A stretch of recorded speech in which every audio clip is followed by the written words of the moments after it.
जैसे कि हमने लास्ट एपिसोड में देखा था किम मैंड्रा स्टैचू से कहता है कि मैं अपने आप को प्रूफ करके तुम्हें दिखाऊंगा। स्टैचू अब किम से कहता है तो चलो अब आप अपने आप को प्रूफ करके दिखाओ। किम जैसे ही उसकी बात सुनता है तो किम के सामने एक विंडो ओपन हो जाती है। इस पिक्चर में हमें नजर आता है कि की आइटम लूप जो थे वो किन किन जगह थे। अगर किम इन्हें यूज करेगा तो किम अपने आप को प्रूफ कर सकता है कि वो एक क्वालिफाइड प्लेयर है। फिर किम बताता है कि अगर लूप होल में मैं उनकी आइटम्स को उनकी जगह पे लगाने में नाकाम रहा तो ये एक स्टैचू मुझे खत्म कर देगा। किम कहता है कि सबसे पहला चैलेंज मेरे पास अब ये है कि मुझे सारी आइटम्स को उनकी जगह पे सेट करना है। सबसे पहले किम अपनी इन्वेंट्री को ओपन करता है और देखता है कि उसके पास कौन कौन सी आइटम है जो वो पहले प्लेस करेगा। इतनी देर में हमें एक मैसेज होता है जिसमें लिखा था कि अगर आपने सारी की आइटम को उनकी जगह पे स्टैचू ऑफ मांड्रा में फिट कर दिया तो आपको एक न्यू पाथ एक्सेस करने को मिल जाएगा। इतनी ही देर में किम पहली आइटम सेलेक्ट करता है निप्लास रिंग। इतने में एक विंडो ओपन होती है जो किम से पूछती है क्या आप निप्लास रिंग को स्टैचू पे लगाना चाहते हैं। किम यस को सिलेक्ट करता है तो पहली रिंग सिलेक्ट हो जाती है। इसी तरह ही करते करते किम बाकी 6 आइटम्स को भी सिलेक्ट कर लेता है। हम देखते हैं कि जो एक एयर रिंग किम को लास्ट डंजन से मिले थे वो किम मांड्रा के एयर में जाके लग जाते हैं। बाकी जो नेकलेस था वो उसके गले के अंदर और जो ब्रेसलेट और जो रिंग थी वो भी अपनी जगह पे जाके फिट हो चुकी। एंड पे एक शीट रह गई थी जो शील्ड भी जाके उसके हाथ के अंदर फिट हो जाती है। यो कैन और एससीओ ये काफी हैरानगी से देख रहे थे। एससीओ कहता है कि हाँ बिल्कुल इस प्लेयर ने तो अपने आप को प्रूफ करके दिखा दिया। कैंग भी उसका ये सीन देख के काफी इम्प्रेस्ड हुई थी। इतनी ही देर में जैसे ही स्टैचू ऑफ मांड्रा पे सारी आइटम्स फिट हो जाती है तो स्टैचू किम से कहता है कि अब आप अपना नाम बताएं। किम जैसे ही ये सुनता है तो किम अब काफी हैरान हो चुका था कि इतनी देर में किम सोचता है कि मुझे अपना नाम क्या बताना चाहिए। इतनी ही देर में किम को याद आता है वो एक प्लेयर का सेशन सुन रहा था जिसमें वो प्लेयर बताता है कि इस स्टैचू ऑफ मांड्रा का बेसिकली एक स्पेशल मिशन है। वो ये मिशन है कि ये एज अ गार्ड वर्क करता है और जो इसके पीछे पाथ है ये उसकी प्रोटेक्शन के लिए यहाँ हायर किया गया है। जो आप लास्ट 7 पाथ को क्लियर करके आए हैं बेसिकली ये इसी का ही पार्ट है कि वो आपके सामने हर्डल्स आए, आप उन्हें क्रॉस करते हुए स्टैचू ऑफ मांड्रा तक पहुंचे। अगर तो आप इस स्टैचू ऑफ मांड्रा के पीछे जाना चाहते हैं और एक न्यू पाथ को एक्टिव करना चाहते हैं तो आपको इसे अपना ओरिजिनल नाम कभी नहीं बताना। आप इसे अपना कोई और नेम बताएं जो वो पर्सन इस विंडो में भी बताता है। वो अब हम आगे देखेंगे कि किम उसे क्या नाम बताता है। अगर तो आपने उसे नाम ठीक बता दिया तो उसके बाद एक आपके लिए हिडन ट्रेजर वहां मौजूद है जो कि आपको उसके बाद मिले। किम इन सब बातों को नोट कर रहा था। इतने में वो स्टैचू पूछता है योर ऑनर और किम उसे कहता है कि हाँ मैं ही वो ऑनर हूँ जिसने तुम्हें एक नई जिंदगी बख्शी है और मेरा नाम है रेंचर। जैसे ही वो स्टैचू इसका नाम सुनता है तो वो काफी हैरानगी से किम की तरफ देख रहा था। बाकी पीछे खड़े प्लेयर्स किम की यह बात सुन के काफी हैरान होते हैं। एससीओ कहता है कि ये पागल तो नहीं हो गया, ये किस तरह की बातें कर रहा है। कैंग भी अब काफी हैरानगी से देख रही थी कि किम ने अपना रियल नाम क्यों नहीं बताया। इतनी ही देर में एक बड़ा अजीब सा सीन होता है। वो स्टैचू किम के सामने अपना सर झुका लेता है और कहता है क्या हुक्म मेरे आका। कुछ विंडोज ओपन होती हैं जिसमें लिखा था कि आपने करेक्ट नेम को डिस्कवर कर लिया है, अब आपके लिए यहाँ एक हिडन क्विस्ट है जो कि आपको मिलेगा। इतने में किम भी अब काफी रिलैक्स हो चुका था। किम कहता है कि एक परेशानी और एक चैलेंज तो मेरे सर से उतरा। कुछ और विंडोज ओपन होती हैं जिसमें लिखा था कि अननेम्ड ऑब्जर्वर ने भी आपके सामने सर टेक दिया है। लेडी ऑफ स्केल भी काफी सरप्राइज्ड है। विस्परिंग डेविल भी काफी इंप्रेस्ड है आपसे। जैसे ही कैंग ये सीन देखती है तो और बाकी प्लेयर्स भी उसके पीछे खड़े ये सीन देख रहे थे वो काफी हैरान हो जाते हैं और कैंग काफी खुश हो जाती है। ये प्लेयर एससीओ से कहता है कि पता नहीं यहाँ क्या चल रहा है। एससीओ कहता है यहाँ जो भी चल रहा है लेकिन किम बहुत बाकमाल बंदा। स्टैचू ऑफ मांड्रा किम से कहता है कि आपका बहुत शुक्रिया, आपने मुझे एक नई जिंदगी बख्शी। अब मैं आपको कुछ आइटम्स दिखाऊंगा जिनमें से आपको एक आइटम सिलेक्ट करनी है। इतनी ही देर में एक विंडो ओपन होती है जिसपे लिखा था कि इन रिवॉर्ड में से एक रिवॉर्ड चूज करें। पहला रिवॉर्ड था मांड्रा क्रूरस, नेक्स्ट था great sword of Mandra, third reward था मांड्रा ग्लव्स। उन रिवॉर्ड्स को देखने के बाद किम कहता है कि ये साउथ स्टेशन डंजन के हिडन रिवॉर्ड्स तो बेसिकली ये थे, अगर ये मुझे पहले मिल जाते तो मेरी काफी मदद हो जाती। किम अब ये सोच रहा था कि इनमें से मुझे कौन सा चूज करना चाहिए क्योंकि इसके बाद जो प्लेस है मुझे नहीं पता उसमें क्या डिफिकल्टीज आएंगी। इतनी ही देर में एससीओ बड़ी चालाकी से किम के पास आता है और किम से कहता है कि मुझे लगता है कि आपको कोई रिवॉर्ड मिला है, उसके लिए कांग्रेचुलेशन सनबे। किम उसकी ये बात सुन रहा था। साथ ही एससीओ कहता है कि मैं वो रिवॉर्ड नहीं देख पा रहा, क्या मुझे उसके लिए कुछ देर इंतजार करना पड़ेगा। किम कहता है हाँ तुम्हें उसके लिए कुछ देर इंतजार करना पड़ेगा। एससीओ फिर किम से कहता है कि ठीक है लेकिन आप इसे जल्दी खत्म करें। एससीओ क्या है कि पीछे मुड़ जाता है लेकिन हमें एससीओ की स्माइल कुछ ठीक ठीक नहीं लग रही थी। किम ये फील कर चुका था कि अब एससीओ कुछ सोच रहा है। इतनी ही देर में किम की आई प्रिपरेशन पावर एक्टिव होती है और किम कोशिश करता है उसके माइंड को रीड करने की। इतनी ही देर में हमें कैंग भी नजर आती है, लेकिन इस वक्त कैंग का चेहरा भी काफी उतरा हुआ था, लेकिन किम का सारा फोकस एससीओ पे था। एससीओ पीछे मुड़ता है और खतरनाक तरीके से कैंग की तरफ देखता है। इतनी ही देर में हम एससीओ की आंखों पे फोकस करते हैं तो उसकी आंखों में पर्पल कलर की लाइट ऑन हो गई थी, जिसका मतलब है कि वो इस टाइम कोई इवल मोड में है। लेकिन मिस्टर एससीओ को ये नहीं पता था कि किम के पास ये पावर है जो किम उसकी ये चीज को जान सकता है। किम कहता है कि इसने मुझे पागल समझा हुआ है, मैं इसकी ये सब हरकतों को जानता हूँ। इसके चेहरे पे जो इस तरह की स्माइल थी, ये आप कैंग को टारगेट करना चाह रहा। किम कहता है यार इन बातों को भी छोड़ो, अभी मुझे फोकस करना है कि मुझे कौन सा रिवॉर्ड चूज करना है। इतनी ही देर में किम स्टैचू को बताता है कि मुझे मानराज ग्लव चाहिए। स्टैचू कहता है जो हुक्म मेरे आका। इतनी ही देर में वो स्टैचू किम को कहता है कि ये लें ग्लव्स मेरे आका। किम के सामने ग्लव्स आ जाती हैं और एक विंडो ओपन हो जाती है जिसमें उस ग्लव्स के बारे में डिटेल लिखी थी। साथ ही स्टैचू किम से कहता है कि मुझे उम्मीद है कि ये गिफ्ट आपके लिए काफी यूजफुल होगा आगे पाथ को क्लियर करने के लिए। किम वो ग्लव्स को पकड़ता है और साथ ही एक विंडो ओपन होती है जिसमें लिखा था कि आपने मानराज प्लाजा को कंप्लीट कर लिया है। साथ ही एक नेक्स्ट विंडो ओपन होती है जिसमें लिखा था कि अब नेक्स्ट सिनेरियो क्विज जो है वो फॉर पाथ है और जो कि अब स्टार्ट होने जा रहा है। कैंग ये विंडो देख के अब काफी हैरान हो गई। इतनी ही देर में नेक्स्ट विंडो ओपन होती है जो फॉग पाथ की हमें डिटेल बताती। उसमें लिखा था कि साउथ स्टेशन डंजन का ये आखिरी पाथ है, आपको इस लास्ट पाथ को क्लियर करना है। अगर आप इस पाथ को क्लियर करने में फेल हो जाते हैं तो ये डंजन आपको एक ब्रेक देता है ताकि आप रेस्ट कर लें, और इस डंजन के पाथ के लिए मिनिमम एक प्लेयर तो रिक्वायर्ड है। किम जैसे ही ये बात सुनता है तो किम कहता है कि क्या यहाँ एक से ज्यादा पाथ है। किम कैंग को बताता है कि ये लास्ट पाथ है, इसका मतलब है कि हम बस इस डंजन को क्लियर करने के पास पहुंच चुके हैं। कैंग कहती है कि क्या हम इसके बाद घर वापस जाएंगे। किम कहता है कि अभी इन बातों को छोड़ो, तुम मेरे साथ साथ मेरे पीछे ही रहना। कैंग कहती है ठीक है, मैं आपके पीछे ही हूँ। इतनी देर में किम और कैंग आगे चलने लगते हैं तो पीछे से एससीओ आवाज देता है कि हेलो, तुम दोनों यहीं रुक जाओ। एससीओ किम से कहता है कि मैं आपकी हरकत देख के काफी डिसअपॉइंट हुआ, हम भी यहाँ है, तुम्हें हमें भी साथ लेकर चलना चाहिए। एससीओ फिर किम से कहता है कि ऐसे लग रहा है जैसे हम आपका कोई ऑर्डर फॉलो कर रहे हैं, ये चीज हम सब के लिए नामुनासिब है। एससीओ किम को कहता है कि मैं आपको मशवरा देता हूँ कि हमें दो ग्रुप बनाने चाहिए ताकि दो पाथ हैं और हम डिवाइड होकर इन पाथ में जाएं और इजीली उसे क्लियर कर पाएं। किम कहता है कि अच्छा अगर तो ऐसी बात है तो ठीक है, कैंग और मैं एक पाथ को क्लियर कर लेंगे। जैसे कि आपने पहले देखा था कि हम दोनों ही काफी थे लास्ट पाथ को क्लियर करने के लिए। एससीओ किम से कहता है तुम अब ओवर कॉन्फिडेंट हो रहे हो, तुम कैसे इस बात की श्योरिटी दे सकते हो कि तुम दोनों ही काफी हो इस डंजन को क्लियर करने के लिए। ये बात तो ठीक है कि तुम्हें अपने स्किल पे कॉन्फिडेंस है, लेकिन इतना कॉन्फिडेंस भी अच्छा नहीं होता। यान भी पीछे खड़ा होकर उसकी ये बातें सुन रहा था। यान एससीओ से कहता है कि तुम ऐसे क्यों सोच रहे हो कि ये अपने वाले सिलेक्टेड पाथ को क्लियर नहीं कर सकता। किम कहता है अच्छा जो तुम कह रहे हो ठीक है, लेकिन मेरा एक पॉइंट है, मुझे तुम ये क्लियर करोगे तुम्हें क्या लगता है कि कौन सा ग्रुप किस तरह डिवाइड होना चाहिए। एससीओ किम से कहता है कि अगर ग्रुप बैलेंसिंग हो जाए तो बेस्ट है, एक ग्रुप 3% का हो जाए और एक ग्रुप 4 मेंबर्स का हो जाए। जो मिस्टर ट्यूटोरियल अंडर है वो जो 3% वाला ग्रुप है उसमें ऐड हो जाए ताकि ग्रुप बैलेंस हो। साथ ही एससीओ कहता है कि ये आइडिया था जो मैं आपको सजेस्ट करना चाह रहा था, आप ऐसे करें कि जो 3 मैन पार्टी है आप उसके लीडर बन जाए। सानबा यान पीछे खड़ा उसकी शक्ल देख रहा था ये क्या कह रहा है। एससीओ किम से काफी खतरनाक बात करता है। एससीओ कहता है कि कैंग को हमारी टीम में ऐड कर दो ताकि कैंग हमारी टीम में एज अ टैंक काम करे। क्या ख्याल है तुम्हारा इसके बारे में। कैंग साथ ही गुस्से में एससीओ की तरफ देखती है, लेकिन किम साथ ही उसके शोल्डर पे हाथ रख के उसे तसल्ली देता है कि तुम इजी रखो। साथ ही किम कैंग से पूछता है कि तुम्हारा क्या ख्याल है, लेकिन कैंग इनकार कर देती है। साथ ही किम काफी गुस्से में आ जाता है और एससीओ से कहता है कि ये आइडिया बहुत ही बेकार है, तुम्हें बेहतर है कि तुम कैंग से दूर रहो। किम जैसे ही गुस्से में आता है तो उसे देख के स्टैचू ऑफ मांड्रा को भी गुस्सा आ जाता है। साथ ही एससीओ किम से पूछता है कि क्या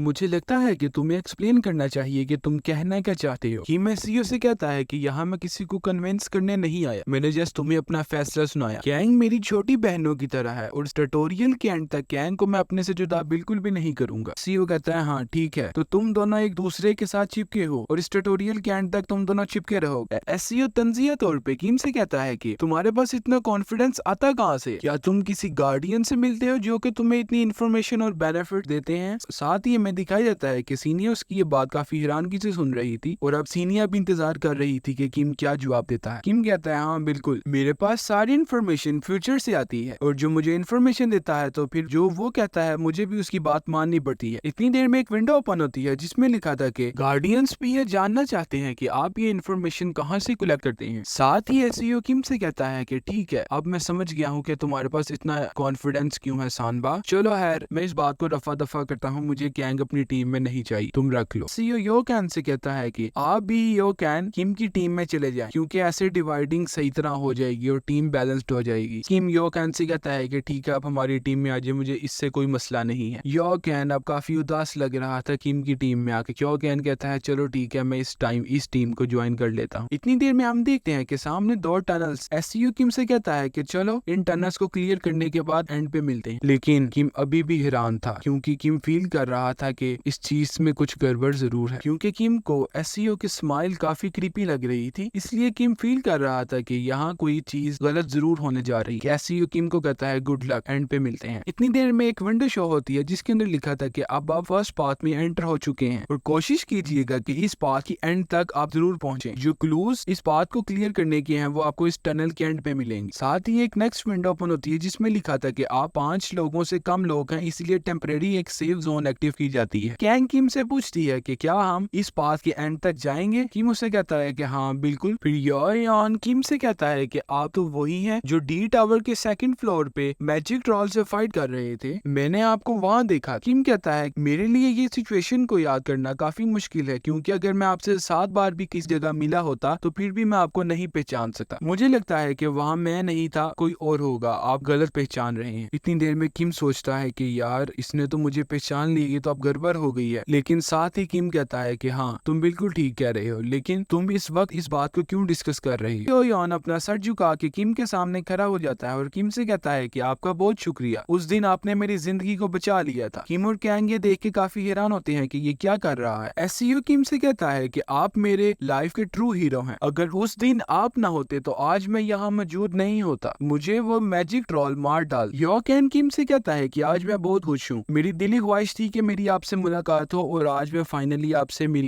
गया, लेकिन मैं पूरी जिंदगी कभी आपकी ये फेवर नहीं भूलूंगा। साथ ही किम एक विंडो को ओपन करता है जिसके अंदर योन की स्टैट लिखी थी। उस स्टैट में लिखा था कि ये आपकी फेवर में है, आपकी रिस्पेक्ट करता है और आपका काफी शुक्रगुजार। फिर योन किम से कहता है कि जो आपने मेरे पे एहसान किया था मेरी जान बचा के, मैं चाहता हूँ कि मैं उसका बदला उतारूं। किम कहता है कि हाँ इसकी तो स्टैट विंडो में भी आ रहा है कि ये मेरे साथ होनेस्ट है। योन से किम कहता है कि चलो ठीक है, अगर कभी ऐसा मौका आया तो मैं आपको जरूर बताऊंगा। योन किम से कहता है कि क्या मैं आपको अपना बिग ब्रो कह सकता हूँ। किम उसकी जब ये बात सुनता है तो किम कहता है बिग ब्रो, आपकी और मेरी एज में तो कोई डिफरेंस नहीं है। योन किम से कहता है कि मुझे इससे बिल्कुल फर्क नहीं पड़ता कि आपकी और मेरी एज में क्या डिफरेंस है, लेकिन आपने मेरी जान बचाई तो इसलिए मैं आपको अपना बड़ा भाई कहना चाहता हूँ। किम कहता है अच्छा चलो ठीक है, जो आपको बेहतर लगे। इतनी देर में हमें एक टनल के बाहर का सीन दिखाया जाता है जहाँ एक लैंप जल रहा था। साथ ही हम देखते हैं किम, कैंग और योन अब इस टनल में एंटर हो चुके थे और इस टनल के एंड तक जाने की कोशिश कर रहे थे। साथ ही किम सामने देखता है तो किम बाकी सबसे कहता है कि फाइनली जहाँ मैं पहले पहुंचना चाह रहा था वहां तक तो हम पहुंच चुके हैं। इतनी देर में किम के सामने क्रिस्टल शो होता है जिसका नाम था क्लियर क्रिस्टल। किम कहता है कि मैं